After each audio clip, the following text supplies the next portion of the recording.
saying something crazy anyway. Okay. All right.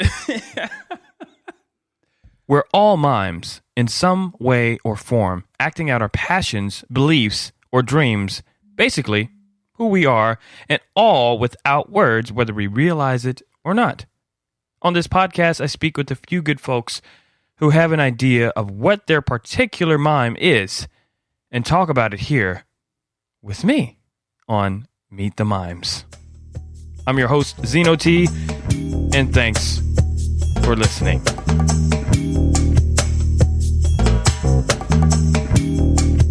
All right. Well, I'm here today with my friend Rez, amazing individual, great musician, bassist, writer. So I'm not trying to give away your mind, but anyway. So how's it going? Pretty good. I've been somewhat busy. Oh, okay. Well, what types of things are you busy with right now these days? Well, I recorded a couple of songs with a good friend of mine, Jason Randolph, just a few months ago. Started intense rehearsals with my band, Bad Ethel.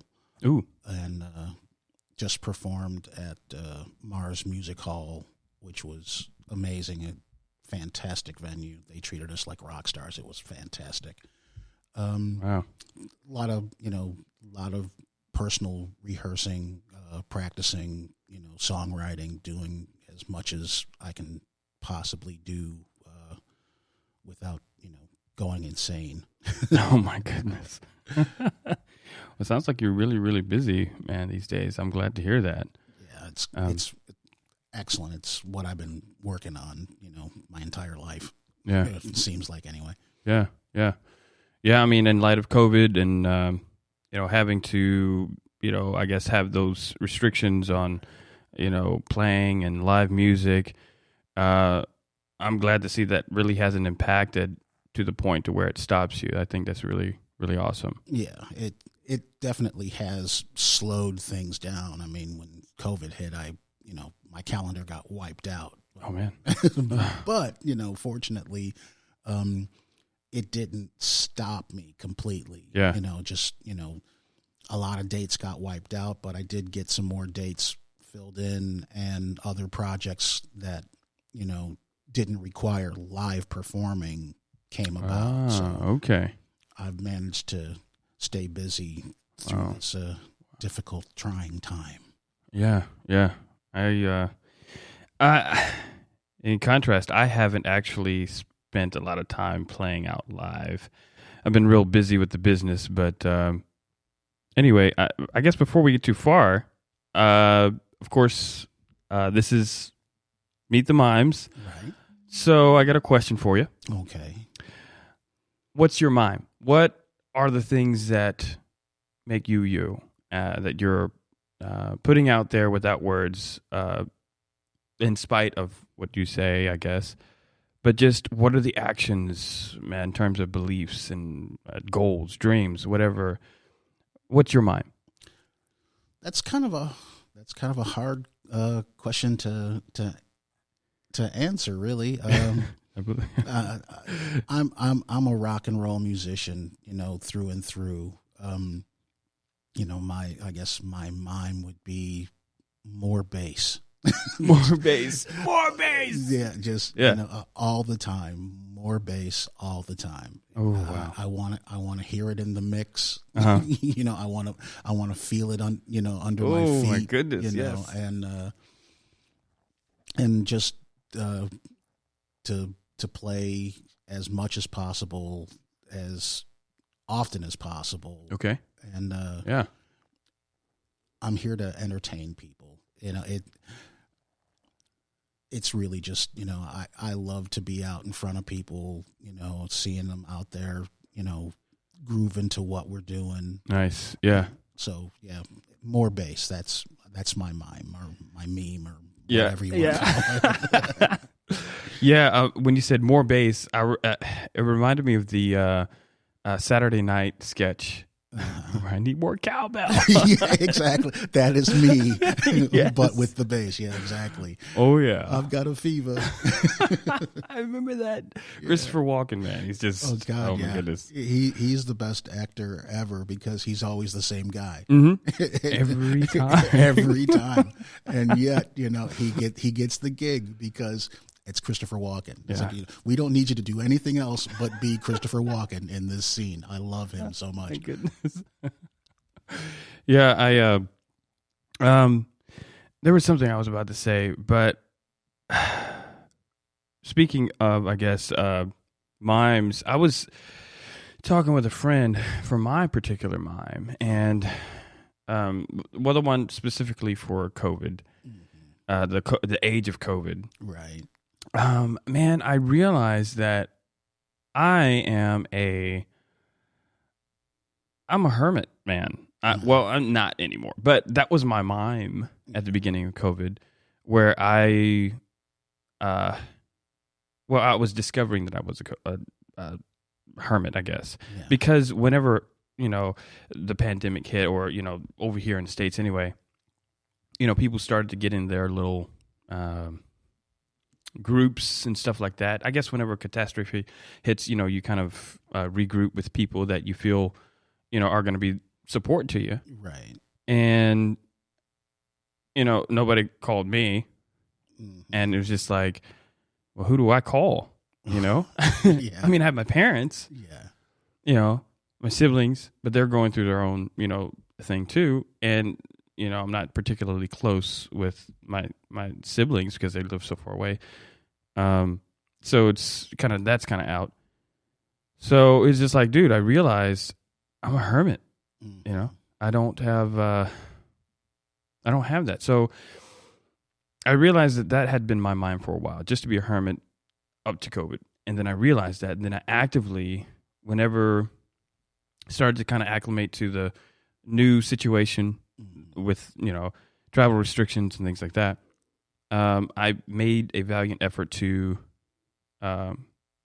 just try, or not try, but actively be involved in people's not relationships, but be involved and reach out to people, let them know that I appreciate them, and acknowledge to myself that I need other people. Right. So through this pandemic, I've learned that about myself, that has been my long-standing mime. So, and all the other stuff like the music and the business and all that stuff was just something I was doing to try and kind of make it through life, with the purpose of, expressing myself, finding other avenues of expressing myself. But I was totally neglecting the most important one of connecting with people versus trying to connect with them through a medium of music or with my creativity. So, yeah, what a realization. Yeah, that's that. But I think a lot of us, who are musicians are kind of like that. Like our associations are, almost, business-like. Your friends are other musicians. It's never, or rarely, the audience, or just people. I say it all the time. So I need more friends because just about everyone I know is a musician or a musician's wife or girlfriend. It's like I don't hang out with just regular people. There's always that musical connection to almost everyone that I know. Except for, like kids I went to high school with or whatever, who, are not musicians that went on and do other things and stuff like that I talk to through Facebook because I'm 1,000 miles away from home. But, I have very few non-musician friends, in my life. I mean, I've got tons of them on Facebook, but people that I actually see, talk to regularly, or do any kind of hanging out with Mm-hmm. you know, which is, you know, almost never because of COVID. Nobody goes anywhere except for, you know, I never leave the house if it's not musically related anymore, you know, because I'm not working a day job anymore. Yeah. Oh, that's nice. You know, it's nice and it isn't. You know, because I have to rely now on, you know, the gigs in order to, you know, perpetuate my life. Mm-hmm. Whereas before, you know, I had, you know, the day job and the gigs to supplement that income in order to, you know, perpetuate my life. Wow. And now it's just, you know, just gigs, which, you know, fortunately have not been completely shut down. But Okay. I'm not gigging nearly as much as I'd like to or as much as I used to because of, you know, the pandemic. So, man, that's nice that you're still able to. I'd like to get out and do some more. But yeah, I'd like to do more. But recently I've just been I'm trying, as you know, trying to get in the studio and record that album. Yeah. So, which you're playing bass. Yes, I am very happy and thrilled to you know, be a part of that. And so thank you for asking, you know, me to do it, because I'm like, more bass, absolutely. More bass. Yes. You know, and I like your stuff. I mean, you know, it's completely different from what I do, which is, you know, mainly, you know, hard rock, heavy metal type stuff. Yeah. Yours has got so much more soul and groove and, you know, that funky element, you know, that, you know, I listen to, but I never play it, you know. So I'm like going, oh, cool. You know, it's like, you know, this is a brand new avenue for me, you know, musically, you know, even though, like I said, I listen to stuff like that, you know, at home.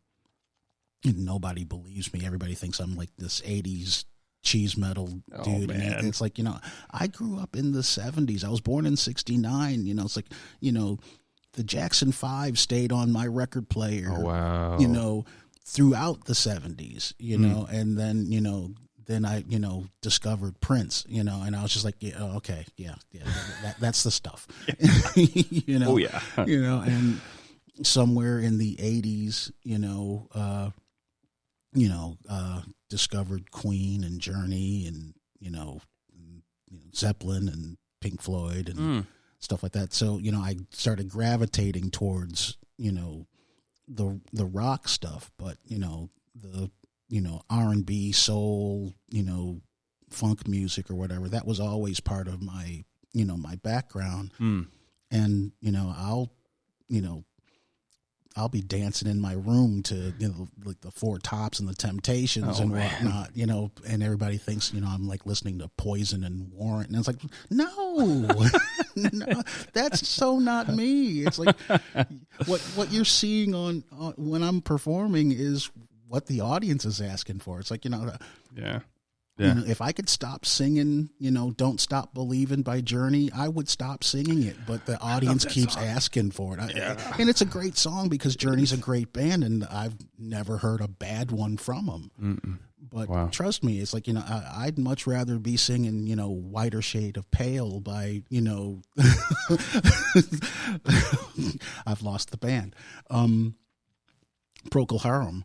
You know, you know, because that's just, you know, a beautiful song. You know, I'd rather sing that than, you know, than any Journey song. But of course, you know, that's, you know, not what the audience wants to hear. And you know, I'm trying to please you guys, not myself, you know, because, you know, as much as I want to be self-expressive and whatnot, you know, being an entertainer means entertain, you know, so give the audience what they're asking for, and then slide that song that you love in there somewhere. You know, instead of, you know, beating them over the head with the stuff that you like, and then maybe, you know, here's one that you'll like. Oh man, you know, I just, you know, that's kind of my mindset as far as being a performer goes.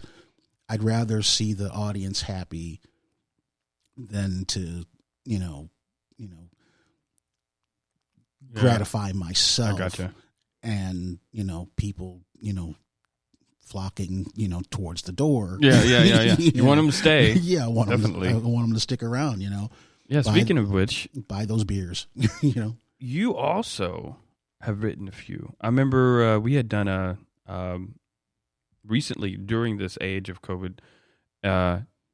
We were there at the alley. Yeah, and I think one of them was one that you had written, and it was kind of like a instrumental.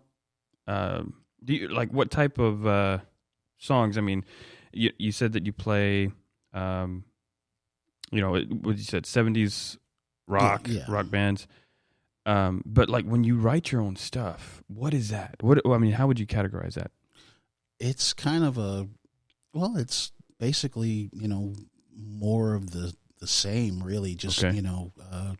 kind of a 70s hard rock kind of vibe, to the stuff that I write, which lends itself to, or is influenced by the stuff that I listen to.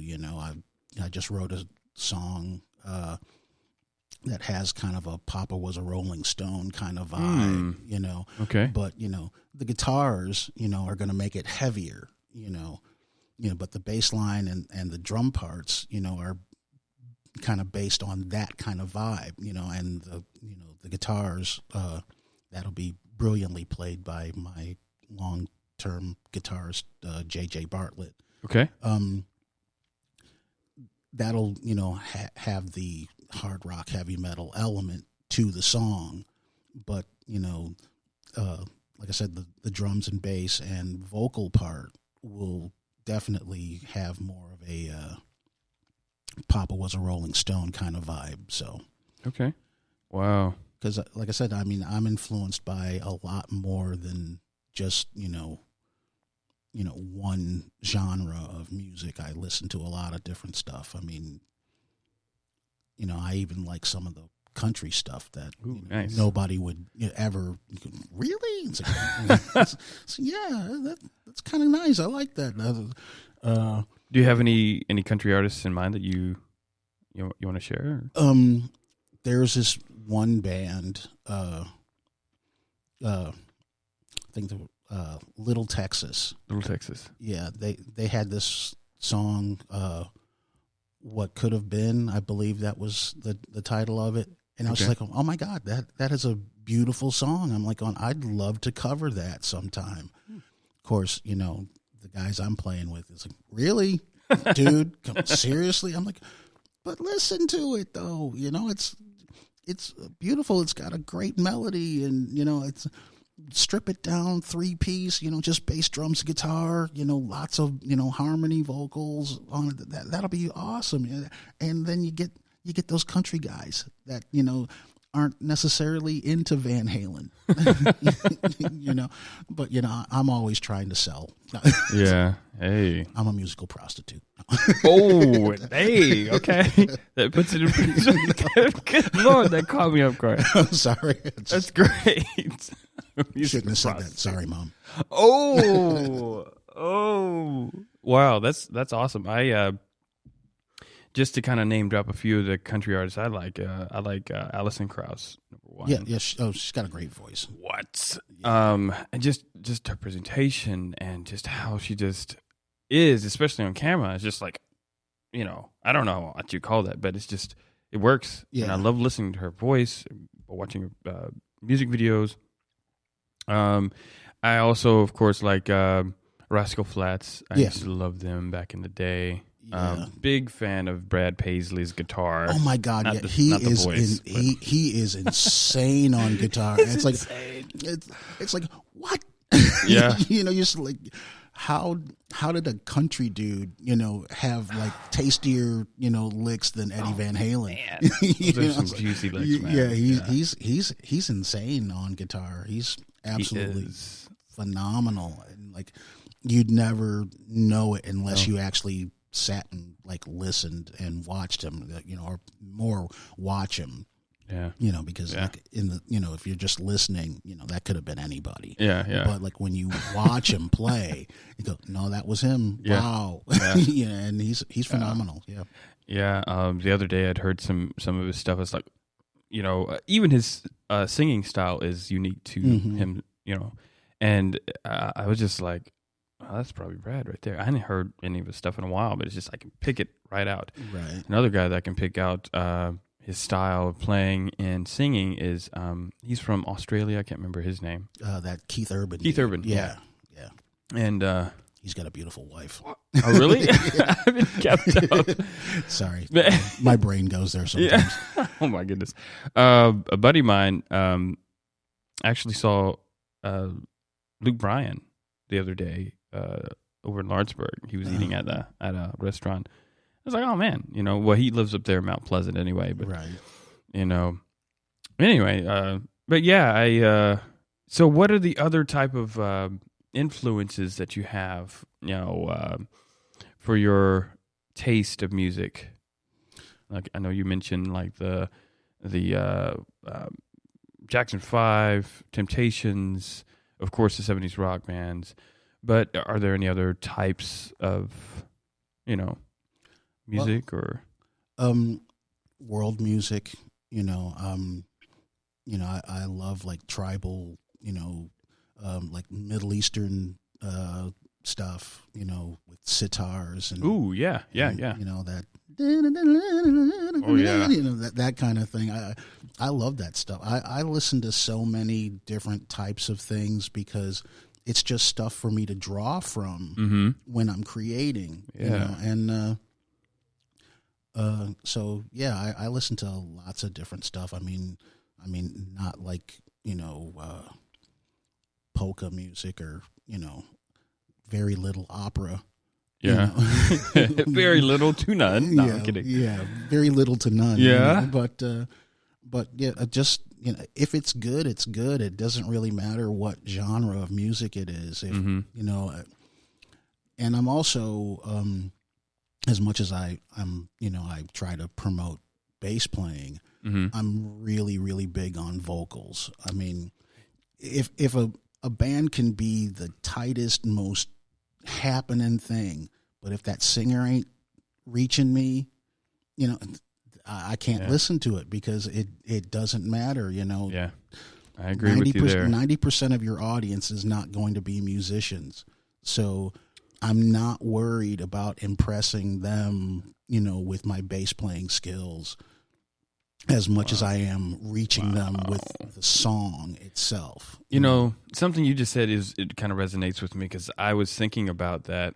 And as you know, in the music business world, especially in this area in Florence, Muscle Shoals, Alabama, that it's a big thing to say, oh, I recorded here or I did this on this type of mic and in this type of situation, or, with this type of gear, blah, blah, blah. And I was just thinking to myself, most of my people that support me and fans, they don't care. Yeah. It's about the presence. None of that matters. None of that matters. I recorded on a $5,000 mic. It's like, oh, well, this sounds just as good. And it's like $80. Yeah. I spent $100 on this mic. Yeah.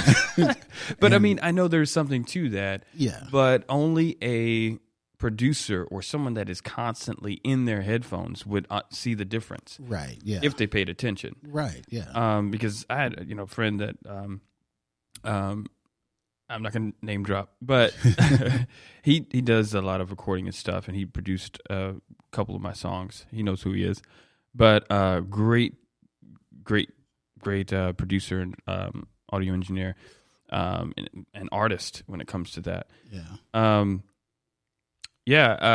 I had produced a song called Kill Happy, and I did it all at the house. I think it was on GarageBand. Oh, okay. That I produced it. Right. And he's like, dude, that song is killer. He's like, sounds good, It's like, what'd you use? It's like, just like a free mic. I think it was like $50. And then everything was in, directly into, it wasn't like mic'd from amp or anything. So he's like, man, it sounds great. So, I mean, I was just like, man, I think it's just a gimmick of those in the industry to just get people to come to their studio. I think that's what it is. I think if you've got good ears or someone with good ears, you can put out. I mean, because people are doing it all the time. You can put out, pro studio, quote unquote, quality recordings, on your laptop, with the right software. Yeah.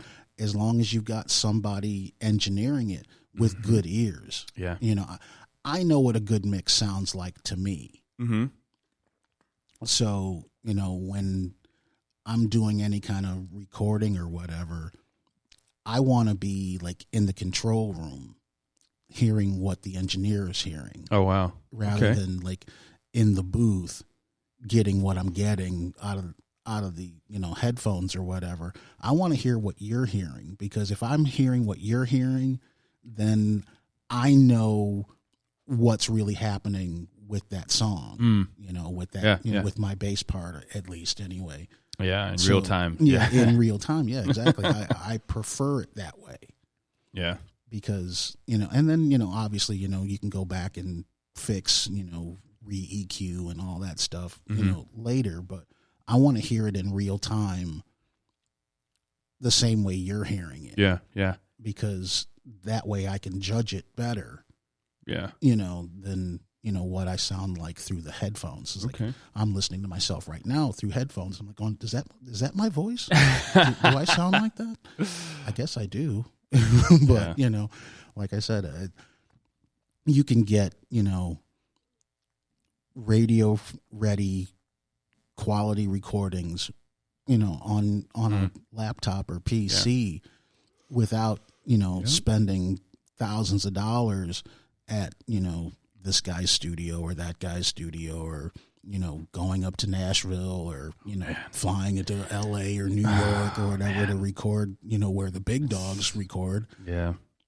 And most of the musicians that you're hearing, on the radio or YouTube or whatever, that's how they're doing it these days anyway. Yeah. Nobody can afford,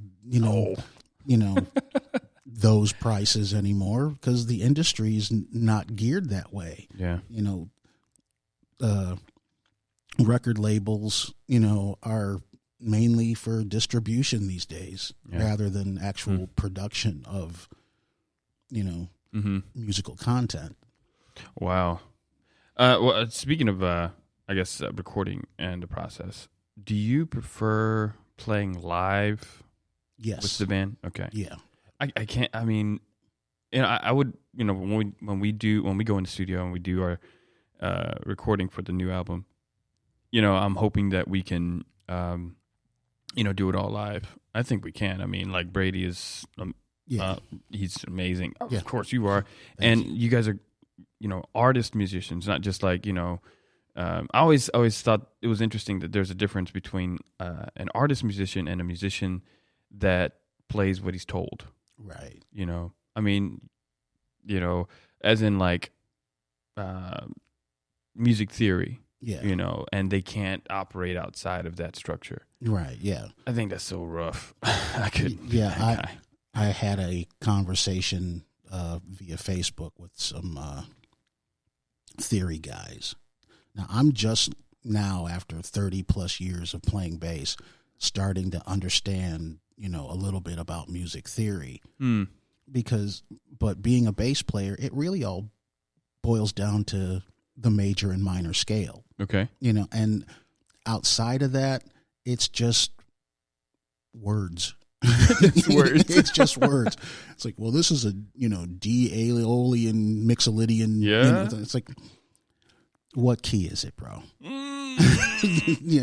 It's like, just tell me what key we're in. I will play what works.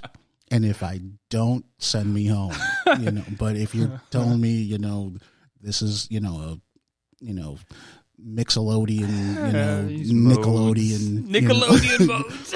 Pentecostal scale, and none of that matters to me, because, it's like, A. Okay. Yeah. Okay. I got it. A, G, and D. Okay. It's a 1-4-5. All right. Okay. Oh man. I can hang with that. And there's going to be some tasty stuff in there. Trust me, because I don't know how to play, other people's stuff. I just play at it. I've always, done my interpretation of the cover songs that I'm playing rather than mimic, I don't like mimicking either. that guy's bass part note for note. I used to do that. Mm-hmm. I used to dissect songs, put them under the microscope and get every nuance of every note played. Mm. And I realized that no one else was doing that. I'd show up for practice, for rehearsals with every single thing, down. And then like those things weren't happening with the rest of the band. And I'm like going, oh, I don't have to work that hard anymore. Wow. So, wow. and it also helped for me to kind of develop my own, style, which, I completely ripped off from the man that inspired me. But, I mean, thanks. I don't want to, I wouldn't want to say that I'm any kind of carbon copy or clone of, anybody, but I mean, I do have a major influence that has pushed me to a certain style of playing. Okay. More than anybody else. Mm. But he shall remain nameless. Wow. Everyone that knows me knows who it is anyway. So, yeah, speaking of mentors, man, I recently, well, not recently, it's been a couple of years, lost a mentor of mine. Sorry. And and I posted on Facebook about this, but his name was Dale. And I don't know, man, I met him maybe 7 years ago, and he had this show. Well, it was kind of a workshop, I guess, for and I can't even remember the name of it, but it was on. It was basically a workshop for people who were interested in the indie side of everything when it came to the industry, and I think one of the first ones was at a campground. I probably will remember what the name of it was, but anyway, he and his partner, his business partner, had come up with this workshop, and it became, I think it was over 8 to 10 years that they had done this annually, and it was really popular there in Nashville. And the last ones were on Music Row, actually, right off Music Row on the Best Western. Right there at the Music Row Best Western. And but this guy, he grew up, and of course, back in the day, he started his career being a busboy for the Rolling Stones. Wow. Yeah, and worked his way on up. He also had, been a road manager for Lynyrd Skynyrd. Actually, when Lynyrd Skynyrd was in Cardiff, Wales in '75, he recorded that. Okay, cool. And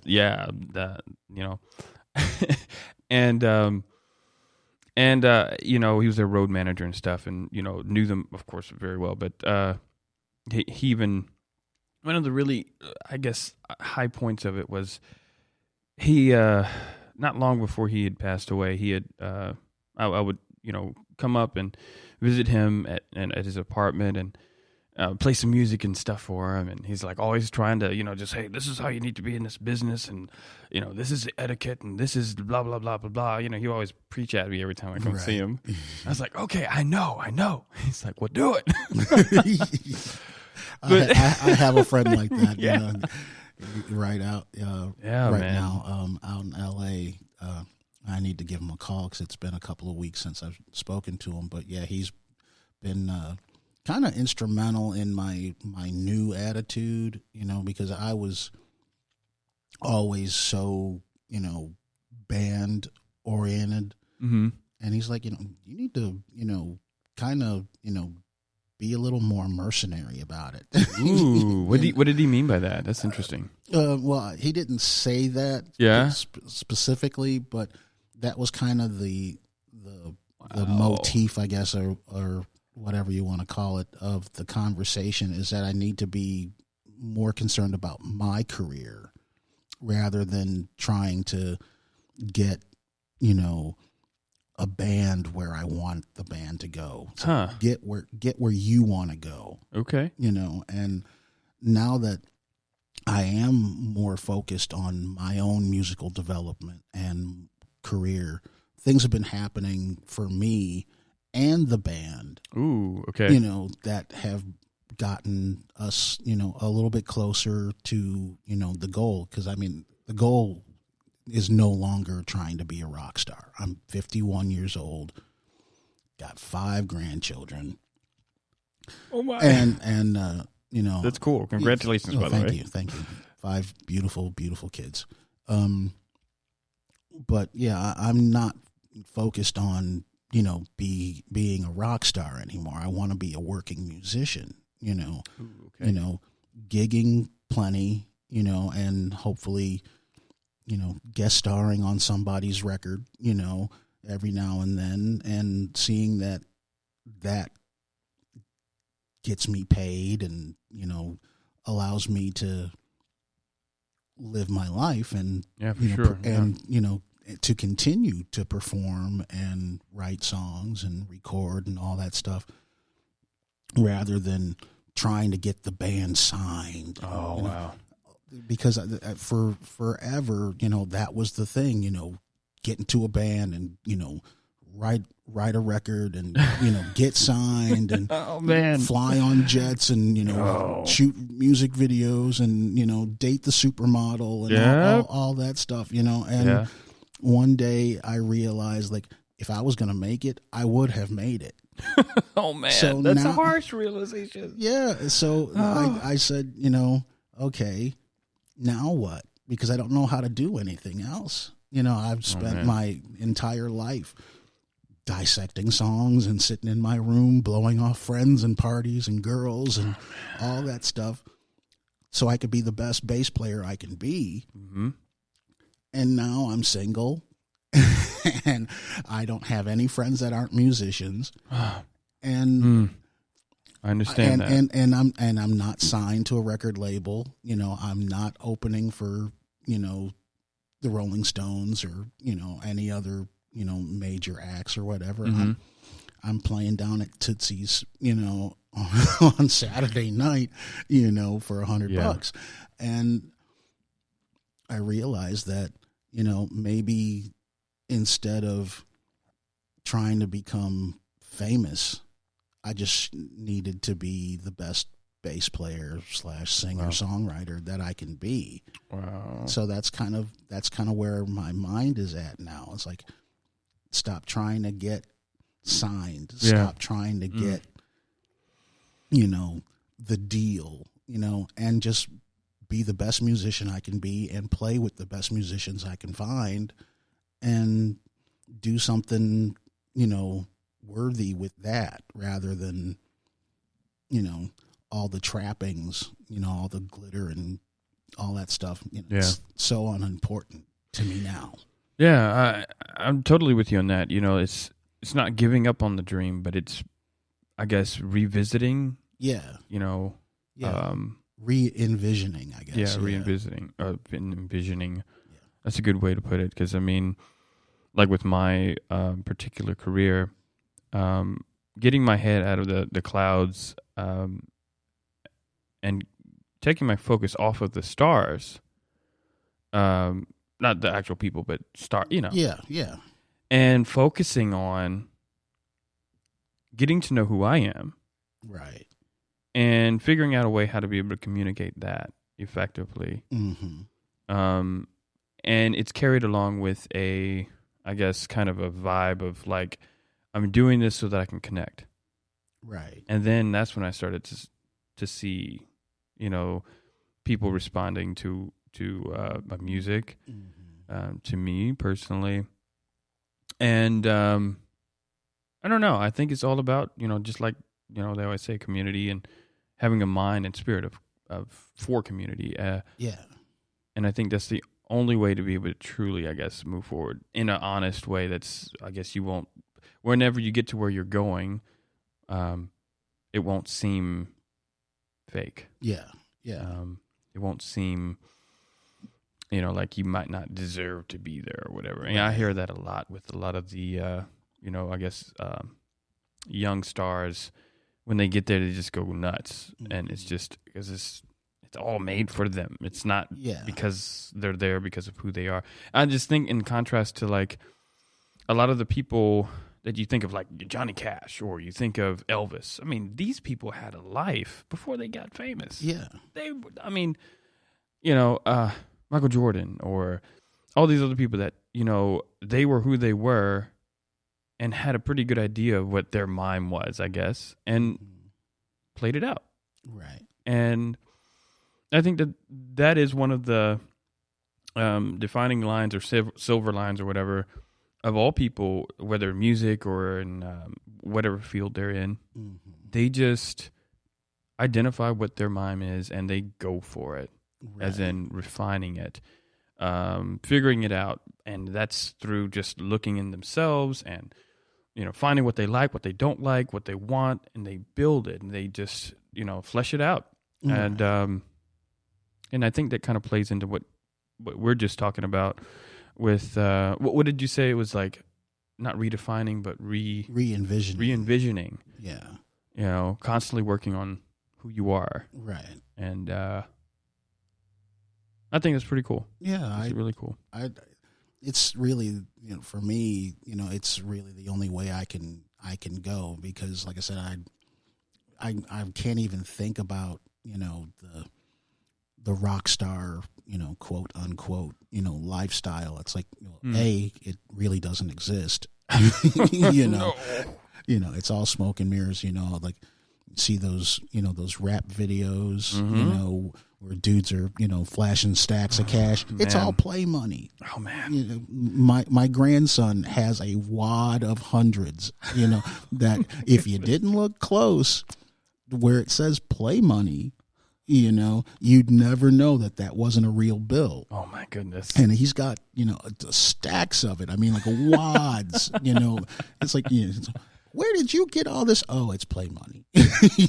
Oh no. Had a scare for a minute. It's like, he's not, you're not, I know you ain't got no job. You're 17 years old in high school playing football. It's like, you can't be working at the same time. I know you're not. Making that kind of money. Making that kind of money. So what are you doing to get, you got this off Wish. It's play money. This is movie money. That's the kind of stuff that rappers be throwing out, like, pretending that they're, highballing, and it's like balling out of control. Yeah, that mansion that they shot that video in belongs to somebody else. That gold chain is on loan from Versace. Oh my goodness! For the music video that somebody put up the money to shoot. Man, those girls, they're paid professional models. Those are not girlfriends in that video. It's like, I'm not trying to get there. Yeah. I would shoot one of those videos in a heartbeat because it looks like a whole lot of fun, but I'm not going to, go in thinking that that's the lifestyle I'm going to have, because I'm not, because nobody does. Nobody has that lifestyle, really. It's all smoke and mirrors. It's for the entertainment, factor. And so, putting that to the side and saying, just be the best musician you can be. Mm-hmm. It's helped me refocus, and I'm far more creative now and happier, really, because before I was always frustrated, being, we're not doing this and we're not getting there. And, it's like, nah, it wasn't anything other than my focus was in the wrong place. Wow. And now that I'm refocused to being the best musician I can be, mm-hmm. I'm 10 times happier. Am I any richer? No. I'm still, got a couple of bucks in the bank. I'm living on that while trying to survive COVID. Yeah. But, and I'm still gigging, not nearly as much as I'd like to, but gigging enough to keep me from going crazy. Yeah.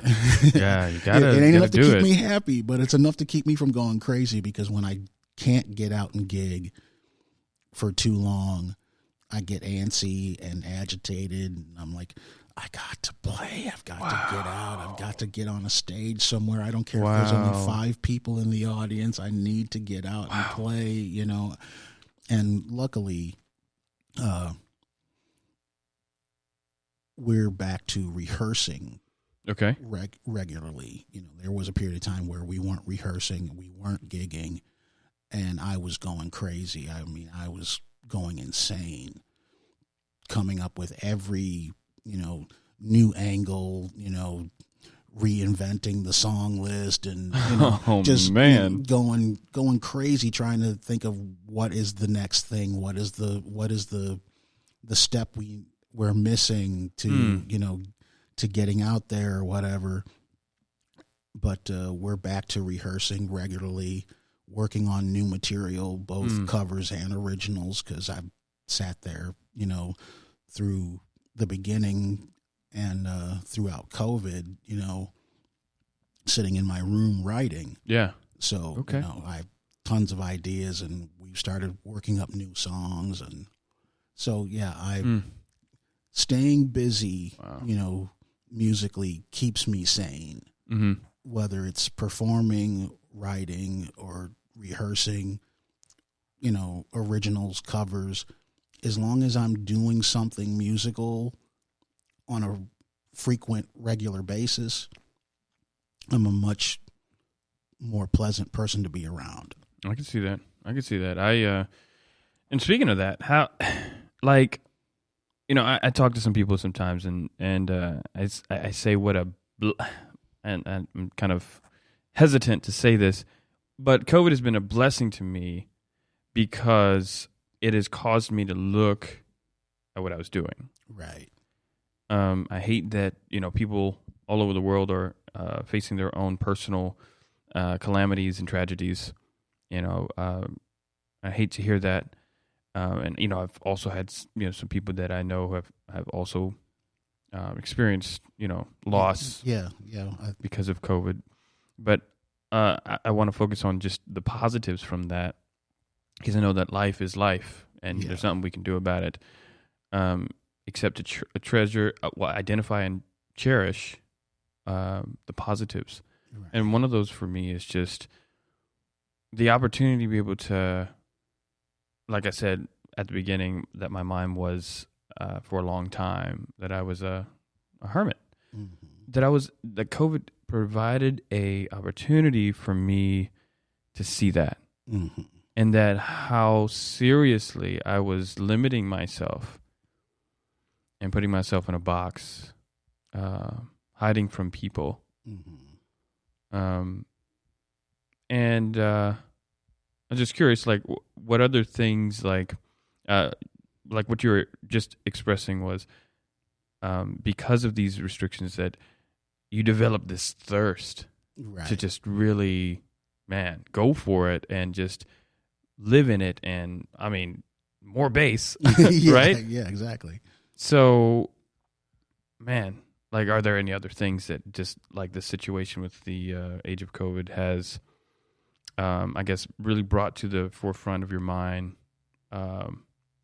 Anything, like things that you might have learned about yourself, or whatever? I have discovered, as far as like my non-musical side, I do like people. Yeah. And I miss, like, just hanging with somebody, and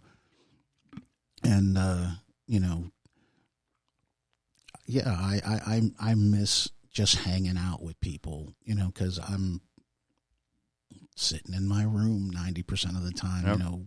Yep. If it's not a musical situation, I don't go anywhere. And yeah, I miss people. I miss hanging out with guys, that, and just, drinking coffee, hanging out at, Denny's, or, wow. There's no Denny's here. Yeah. Rivertown. Yeah. Or just hanging out, drinking coffee, and, and just, talking and just, palling around. I miss, Yeah. I'm freedom. I miss women. God. Oh my goodness. It's like nobody wants to date in the age of COVID. It's like, I never thought about that. Interesting. Because I've asked out a few women, since becoming single, Mm-hmm. And it's like, I'm not going anywhere. Oh my goodness. It's like, and how are you going to even recognize them? They're wearing masks anyway. It's like, so, if they don't have the eyes, you never know what's under that mask. No, I'm terrible. No. But yeah, I miss people. I miss having friends and companions to spend time with. I am on my own or, with my family 90% of the time, Wow. and my mom's a great lady, but we can't watch the same programs because, I can't deal with, the soap operas and rich people problems, and she can't handle, robots and green skinned people, Nice. because, I'm a big sci-fi geek. Oh yeah. Okay. Orion slave women, on Star Trek, that freaks her out. It's like, why is her skin green? It's like, because she was born on another planet, Mom. It's like, what's wrong with his forehead? Well, he's a Klingon, Ma. They have these ridges, It's like, well, why does he have? No, Ma, never mind. Let's watch Dynasty again. Oh man. But in all seriousness, I'm with my family, most of my days, other than when I leave to go to the store or go and play music. So I miss hanging out with people and not playing music too. I love playing music. I mean, it's what I'll do for the rest of my life as long as my body is capable of. Well, same. Yeah. Holding a bass, I'm going to play it, Wow. And after that, then, I guess I'll sing, until my voice gives out. Speaking of singing, dude, Yes. when we were doing the song that we're preparing to record for the album that you called the anthem, Yeah. dude, I was just like, man, I didn't know that you could hit those high notes. I mean, I was just like, oh my goodness. Oh, wow. Yeah. I don't know where that comes from other than just, doing it really, because I'm not, classically trained as a vocalist. I learned how to sing just by mimicking the singers that I heard, on records and on the radio and stuff. Mm-hmm. I'm probably better at doing impressions than actually singing. It's like, because I'm trying to sound like Steve Perry or, Robert Plant or Geddy Lee or, whoever, whatever cover song I'm singing, I'm trying to sound like that guy. Wow, that's cool. And that, Wow. I guess that came from, watching, copious amounts of television, and watching stuff like Star Trek and like, doing, Captain Kirk impressions. Spock, I've got to get out of here. Nice. So like it was just kind of, hearing voices and having a modicum of talent for mimicry helped to develop my singing voice. And a lot of the dudes that I liked, vocally had really high voices or could sing really high, like I said, Robert Plant and, Freddie Mercury. Oh, I love Freddie Mercury, dude. That man could he hit notes only dogs could hear. Just ridiculous vocal power in that man's voice. That was probably the saddest day when he died. When did he die? It was 1991. 91? Yeah. I didn't know he existed. I wasn't into that type of music at that time. Yeah, I was a huge Queen fan growing up, and so yeah, when Freddie finally passed, or I shouldn't say finally passed, Finally. Yeah. but because he passed away quickly. Yeah, I heard. Man. Oh. But when Freddie passed away, that was probably the saddest day I can recall. I mean, I was absolutely devastated because I was such a huge Queen fan. I had everything on vinyl. Oh, wow. Wow. From the first album up until the last record, because it wasn't available on vinyl at the time anyway. But yeah, I had the entire Queen catalog on vinyl, and they stayed on the stereo. They stayed with me, for years and years and years. And wow. when he died, I was devastated. My introduction to Queen and Freddie Mercury was actually when the movie was released. Oh, so yeah. Can't remember. Yeah, the movie. Yeah, Bohemian Rhapsody. Bohemian Rhapsody. Yes. Yeah. And when I watched it, I just instantly fell in love. Oh yeah. Instantly, I was just like, "What? This is amazing." Well, actually, I'm sorry, I lied. Before that, I fell in love with the character Freddie Mercury, with his artistry and his presentation. When I saw him performing, I think Bohemian Rhapsody, and he said, "Mama," Yeah, and I was just like, I was just blown away. And I think it was someone had made a parody or whatever they call those meme. There was somebody that was trying to sing his song, and there was somebody trying to sing, and they were just really just bad. And it showed him like.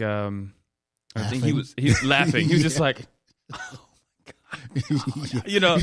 Of course, I know exactly which one you're talking about. It was Kanye West. Oh, okay.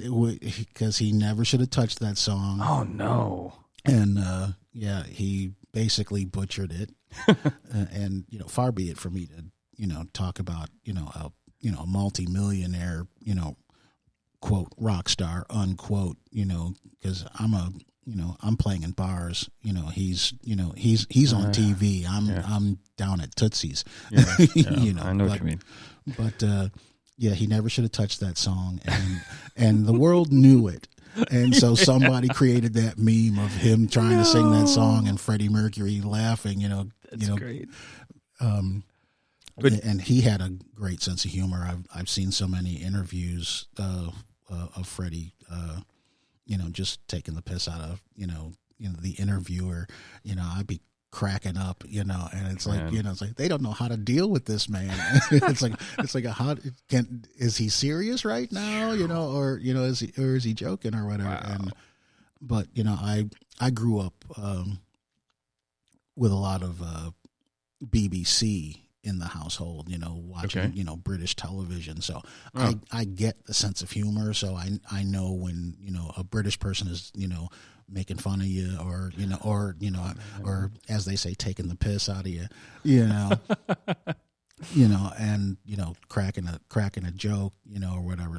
I recognize those things. Wow. And, I often, implement that kind of humor in my own life or whatever because I grew up watching it, so that's kind of where my brain goes a lot of times. But that was funny. I digress. I'm going off on a tangent. No, it's no problem. Hey man, I'm enjoying this. But yeah, so I've really enjoyed it. Maybe we could maybe wrap it up a little bit. And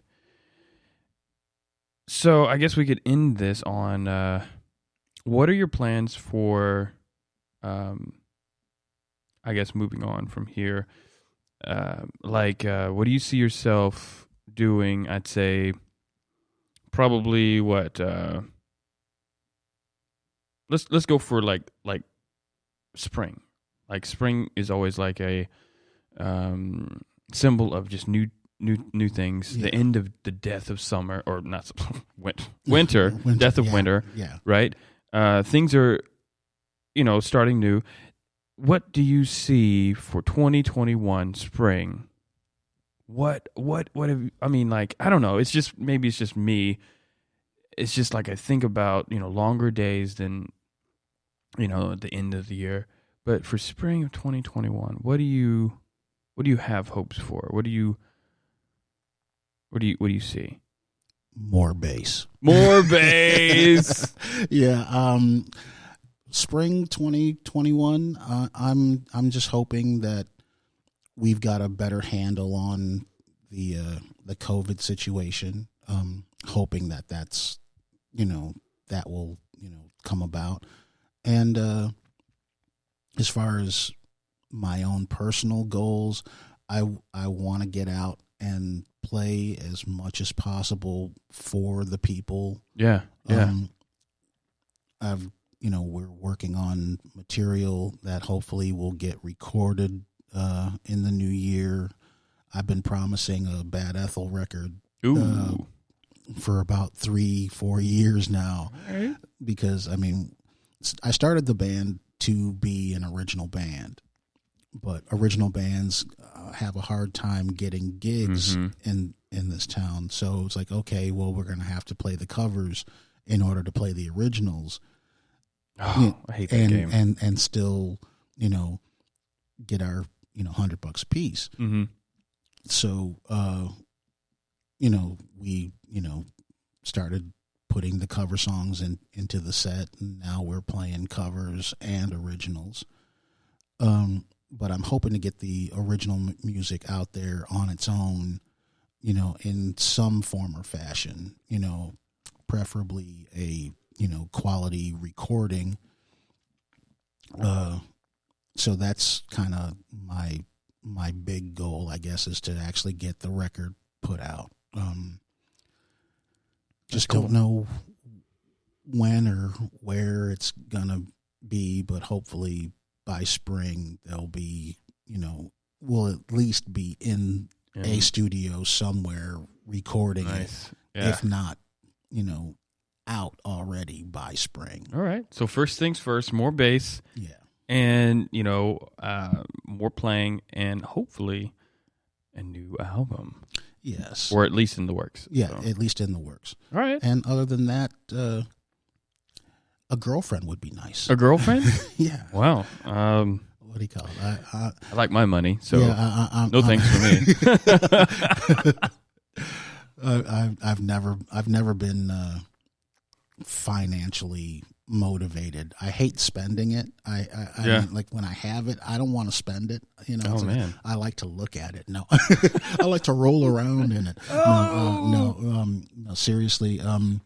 Money for me has always been really just a tool. Yeah, totally. It's if I've got it, great. That means I can get food, or I can buy this, cable I need for my bass, or I can buy another amp, or gotcha. Something like get fresh strings for the gig or whatever. But it's never been like a thing for me. I'd rather have a girlfriend I can spoil. Man. Wow. I'd rather have a girlfriend I could spoil, That's cool. Buy her nice things and, show her my appreciation for her putting up with my stupidness, Oh, wow. than to have money, that I've got because it's a tool. It's like, I can't take it with me, when I'm gone, my grandkids get whatever it is I've got, except for my basses. I told them, it's like, You're not getting these. You're not getting these. I'm These taking are a whip it. Those are getting put in the coffin with me. Oh, wow. Yeah. But seriously, they'll probably inherit my instruments. I've got 2 electric basses, an acoustic electric bass, and a 12-string guitar. Ooh, nice.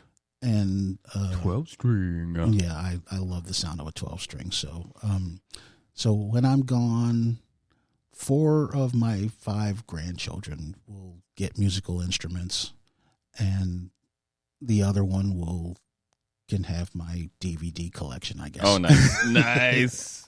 All right. Well, I got a question. Okay. For those listening, do you want people to find you online? Yeah. Do you have a place, like, you have any social media websites? Well, I've just got the Facebook. So, Okay. yeah, I can be found at Resden Webster, RESDEN WEBSTER, Okay. at Facebook. There is the Rez Webster bass player page, REZWEBSTER bass player page. Okay. And my band's page is Bad Ethel at Facebook. And you can, Cool. check me out and check out, what I'm doing. There's also the Kessel Runners. I forgot my acoustic group at Facebook. Yeah, all my pages are there. You can look me up and see what I'm doing musically. Sweet. And I'll leave like all the other stuff to your imagination. Okay. Well, that sounds good. Well, I've enjoyed this hour or so.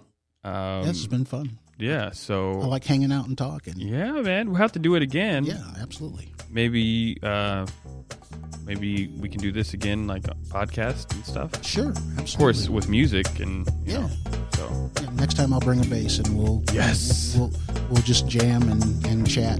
All right, Whatnot. That'll be great. sounds good. All right, well, that's it, everybody. Bye. See ya.